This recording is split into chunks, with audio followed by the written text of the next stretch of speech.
welcome to the War Room. And it's a pleasure to have you here. I'm glad that we were able to sort of kick it off with some good energy before we hit record. Valari Jackson from Fierce Focus Strategies. Welcome. Welcome to the show. Yeah. Thank you. Now, I always like to ask this question. I feel like it always sets the right tone and it opens up things in a way that I think really leaves room for us to take an organic direction in conversation. And that is, do you yourself come from a family of entrepreneurs by any chance? I do. So my dad was an entrepreneur. He was actually a painter. Really? And my mother was a longtime city career woman. So I had the mix. Painter and a city career. Okay. Yes. And so you have this origin of creativity and yet also the career focus. I'm going to rise and go through the steps necessary. How did that turn into influencing your journey of entrepreneurship? You know, until you ask me that right now, I never even considered it. So isn't that interesting? I started out as an aerospace engineer. So I started in the career that a lot of people thought was something to behold. This was a big deal. You had reached this high level of accomplishment, and then I got bored with being an aerospace engineer. That makes sense. And so what I did is I started doing some inner work as to what was going to really make me feel fulfilled. I have never considered until right now, and now you've given me something to think about, if growing up in that mixture of a model really influenced that. I'm sure it did in some way, but I just always knew, my parents always taught me that I could do whatever I wanted to, just jump out and do it. And so that is what influenced me. If I told my parents I was moving to the moon, they'd say, great, how do we get there? Are there more people coming with us? Sounds like a good idea. So I was always really encouraged to just go for it. I see. Wow, that does make a lot of sense. And when I piece together the fact that you do work in productivity, right? Fierce Focus Strategies. I mean, it's in the name. And before we hit record, excuse me, before we hit record, you and Jason had sort of touched on this idea that you both have been thinking a lot and talking a lot about, this idea of I'm too busy, air quotes there, productivity. As an engineer, right? Regardless of whether it's aerospace or not, you systematize things, right? You look for steps. Is this is where you landed, where you're like, I just want to do something I'm passionate about that I'm not going to be bored about, and building systems is something that I'm always interested in? Is that sort of how that came to fruition? No, it's not actually. It came through the pain of struggling with getting things done and having to hide the fact that at the level that I was at the time, I still was struggling with that. Please open that up a little more. Maybe I'd love to hear that. Okay. Well, so fortunately, I have held some very high positions in leadership and have been the go-to person for what are the answers to the question. I've been the solution person. And I had to learn that I didn't always have the solution. Well, that's not what people want to hear when they're looking to you for the answers. So I had to be a little quiet about that and find some other resources. Once I became an entrepreneur, you can keep it quiet, but the repercussions of not getting things done start to show up in other ways. I am a personality type professional. And so I started really learning about the types of information that I trusted to make decisions. And I realized that why I was struggling with my productivity is because I take in a lot of information before I make a decision. So I had to learn how to channel that and just get to, okay, what are the next steps? And then who can I trust to help me if I don't know where the answers are? So that's kind of how I got here. And it was a long journey. It's really interesting. Yeah. It's funny you say that. I'm very much a lot like that in a sense where I have to have at least some information that I know is stable data for me to then make a decision. And from there, I can freestyle all I want, but I need to have a stable point of origin in order for me to feel like I can confidently make a decision. And I don't come across someone saying that out loud often. That's just something I myself am like, oh, I don't want people to know. I always have to have at least one thing. It seems like I'm off the cuff, but that's only because I can do a lot with a little, so it's really interesting to hear you say that. Jason, are you similar in that way when it comes to strategy, or what's your take on that? Yeah, well, I'm a, don't look and leap and build wings on the way down guy. So before you hit the ground, hopefully you got it built before you hit. Most of the time. Okay. I don't know. I don't focus too much on data things. I'm a massive risk taker. I mean, more than I would say, probably 98% of people in the risk taker mode. And yeah, it's cost me a lot of money over the years, but I will say that the return of it was 100 times that, right?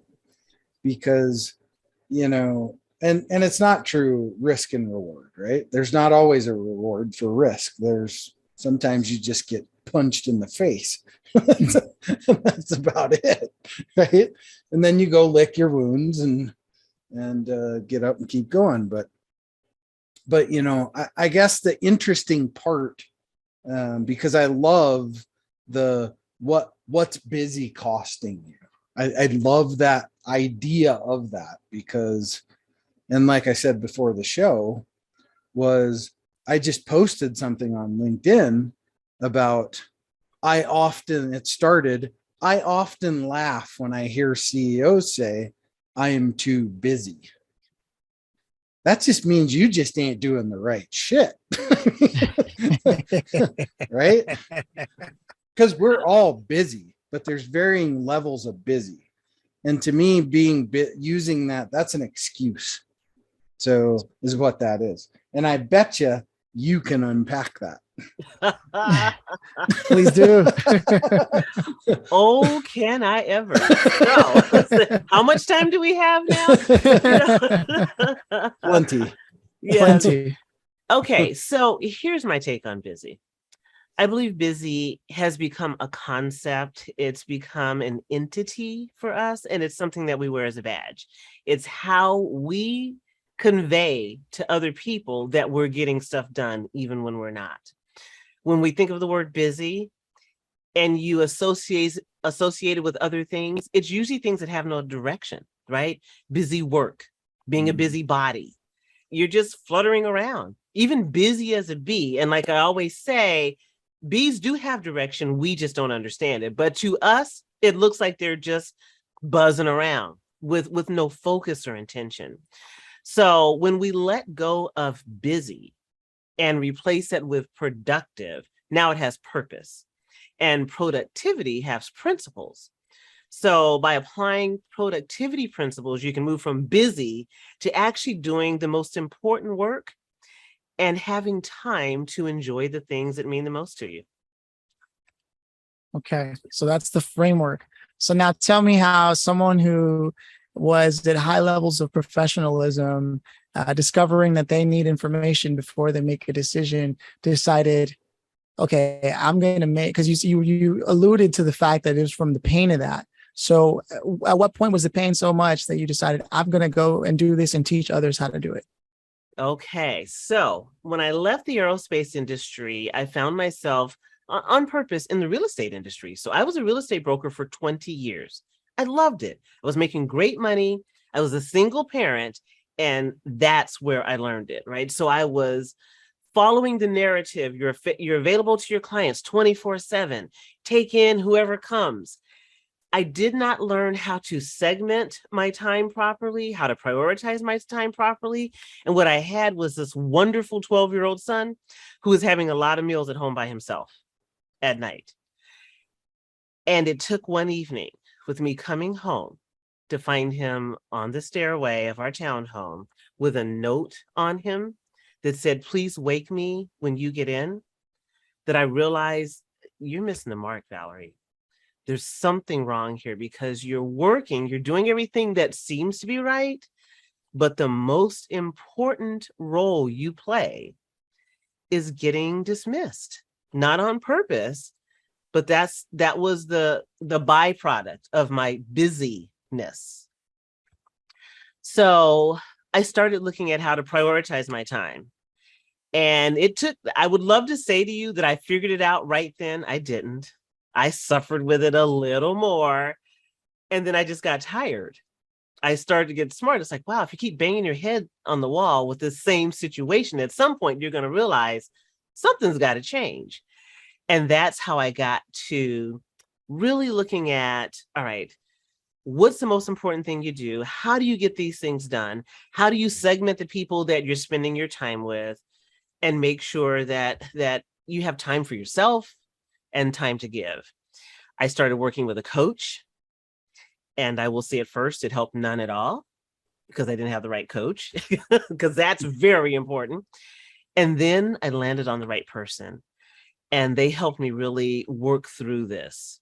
So that's how I started unpacking what busy is costing you. And there is a cost to it, let me tell you. Sometimes it's things that you cannot get back. See, I think we need to reframe the term time management, because unless you can absolutely control Mother Nature, you are not managing time. But what you can do is allocate your time correctly. Thank you. Thank you for saying that. I always say we cannot manage time. We can only manage energy. That's right. Everybody gets that same 24-hour period. And as you said so well, we can allocate how it's spent, but we're only going to get the same amount. Mm-hmm. Amen, sister.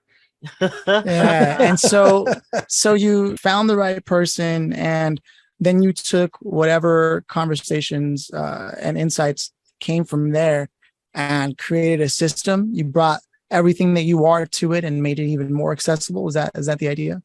Yes, I did. So it was a 20-year packing of this whole program that I've done. It's taken me a while to really figure this thing out and put principles under a foundation underneath it. I've had to make a lot of mistakes. I've had to stumble, and mostly I've had to get stuck several times, and just understanding how do you get traction, knowing that it's so important to move forward.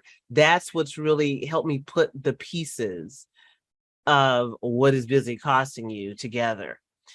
So it was not something that just happened overnight. And then just working with several clients over thousands of hours and hearing the same things over again, the same struggles over and over again, the executives that were having the same struggles, looking at what was common between us, and again putting those principles underneath. That's what helped me build it. I see. And so if you'd be so kind, do you have one of them maybe you can share, maybe like a fundamental principle, or just one that people don't often notice, might be taken for granted, they just don't have the words for it? Absolutely. So here's a productivity tip that I love to share, and I have several. Here's the one. There's a lot of times when we look at our task list, and our task list will look the same on Tuesday as it did on Monday. If anybody, can relate to that, you're just adding things to it, right?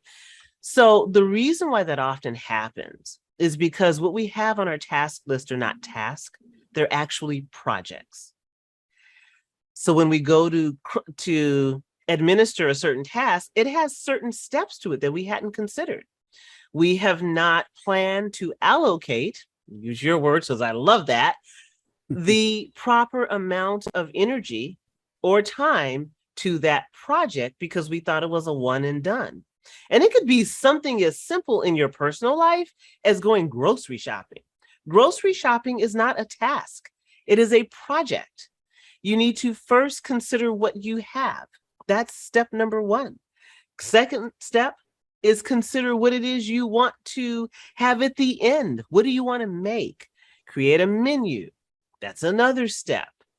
And then you go to the grocery store. It's why a lot of us are standing in the grocery store completely dumbfounded and spending way too much money, because we didn't create it. We didn't treat it as a project. We thought it was Just do it. Go grocery shopping. Now, there are a lot of other things I could share with you in the business world. Similarly, tasks they're actually projects. I love that. No, it's funny. I've always believed that. I've always said to myself, half the time, a lot of these things I'm trying to do are really whole projects in themselves. People will have meetings with their team and allocate what they think is a task, delegate a task to someone, only to wonder why it's not getting done. And it's because not only did the person that delegated it believe it was a task, but the person who received that delegation also said, well, it's a task, only to find themselves, I can't even get started on it. That's because no one is admitting it's a project. So I 100% get behind that. It's far too often what happens in meetings. Accurate? Yeah, absolutely, absolutely. And there's a book by David Allen, well known, Getting Things Done, that, this was that aha moment for me when he said, when it comes to completing a project, you are to do the next physical, visible thing to move the project forward or towards completion. And when you put those two qualifiers with it, it really does help you hone in what's the next physical, visible thing that needs to happen. And that removes the excuses. You're not standing wondering, okay, where do I go next? It's a clear path. And it's a path that's easy to agree on. When you're in a meeting, you can just, if you use that formula, it always works. The next physical, visible thing. I have. Right on. So like when my wife tasks me with something, so I retired from the military. So we have, it's called the 8 troop leading procedures, right? And so my wife says, I need you to go to the grocery store. I just received a mission. Okay. She tells me, these are the things that I need you to get. She just issued me a warning order. Now I have to sit down and make a tentative plan. Right. And then I'm going to go do a recon of the store so I can figure out what aisle things are in, or so on and so forth.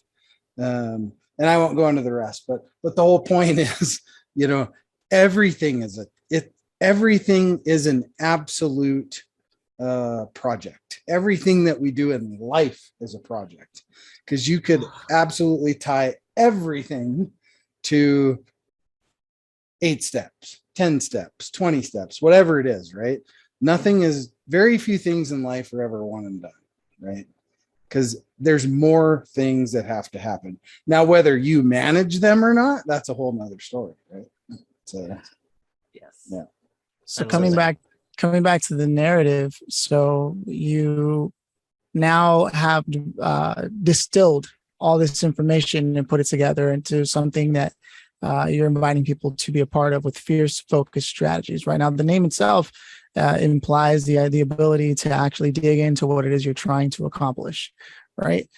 Fiercely focusing and having that be part of what the strategy is, right? It's a consequence of the strategy that you help people develop. Is that accurate? That is accurate. It's about being intentional and authentic. We often will get driven away from our true purpose by what, again, the narratives are, what we're hearing people say, what we should be doing, what other people are telling us should be important in whatever position it is we hold, or within our businesses. If you are X, then you should Y.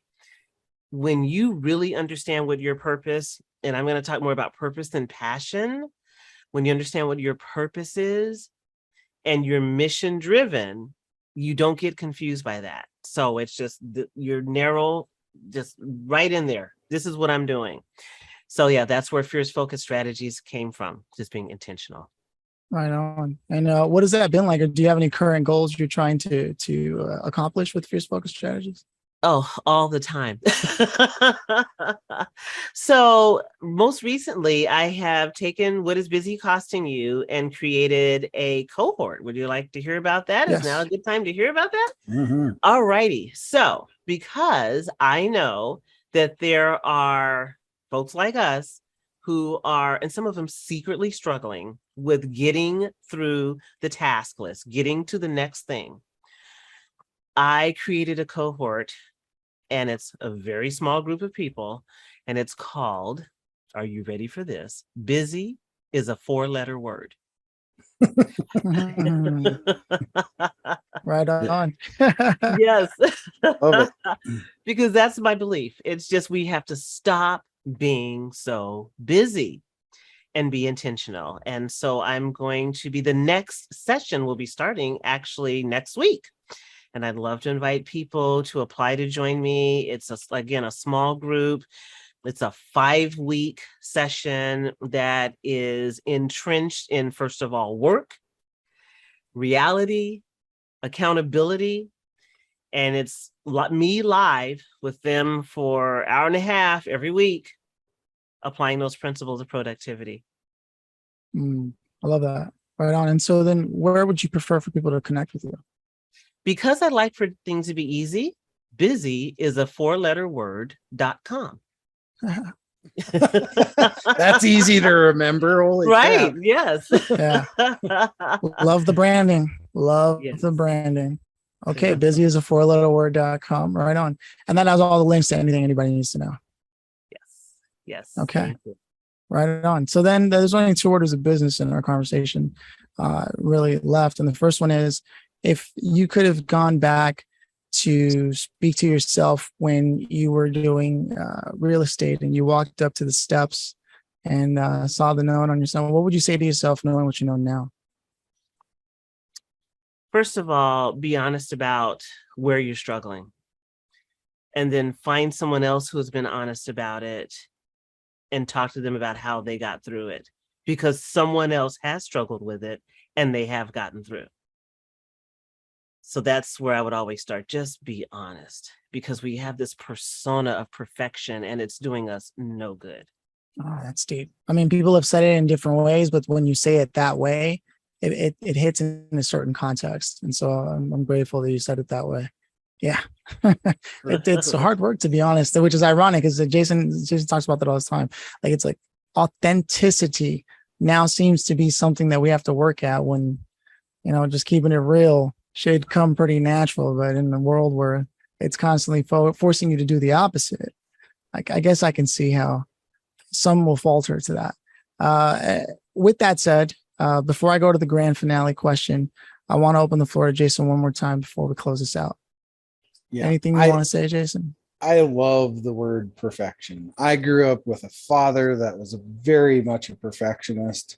People don't realize how damaging that is. It's very, very damaging. As a kid, I would, because I grew up on a farm. So as a kid, I would go and my dad would ask me, hey, go change the tire on the tractor and put the new tire on.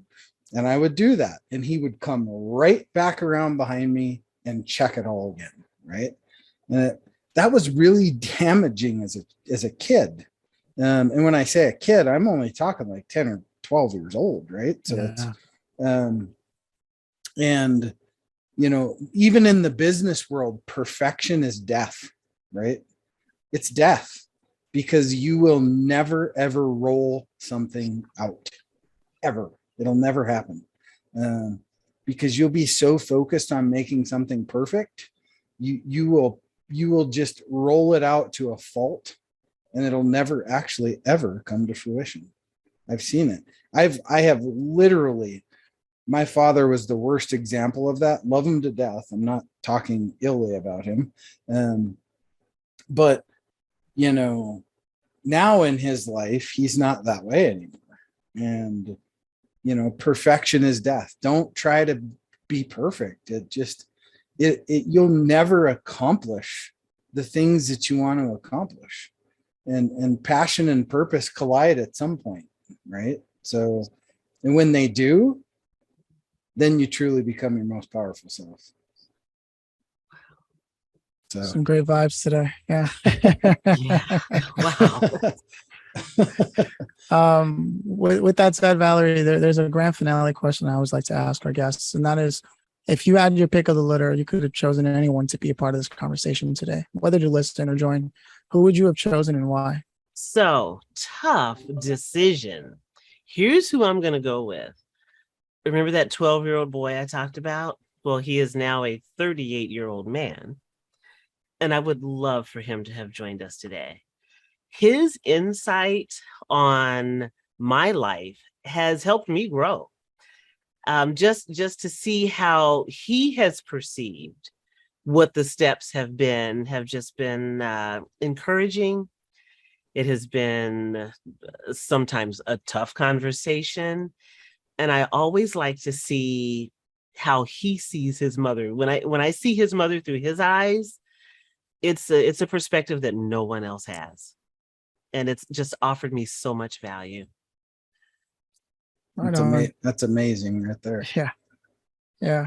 What a conversation. And again, busy is a 4-letter word.com is where you need to go to address all of this if this hit home for you, which more than likely it hit home for almost everybody because everybody's dealing with this constantly. So with that said, Valarie, it's been an absolute pleasure having you on. Those are my thoughts and comments. Jason, anything before we close out? Yeah. So don't be busy, be productive. Thank There you. you go. The next time somebody on LinkedIn tells me I'm too busy, I'm going to say busy or productive? Question mark. There it is. And we'll see what people happen. But I always like to say this closing out. Valarie, thank you very much for being here. Yeah. There's 168 hours in a week that we cannot control. But you took the time to be here for 30 to 40 minutes of your time and your busy schedule. Thank you so much for doing that. Thank you for dropping the value bombs. And we just hope there's somebody out there that you change their life. And I have a feeling there's probably more than one. So, again, thank you for being on the show. My pleasure. Thank you so much for having me. Anytime we can have these conversations, like you said, it's just going to add value, hopefully, to at least one, possibly many. But if it just changes one person's life, it's worth it. Absolutely. All right. Cheers.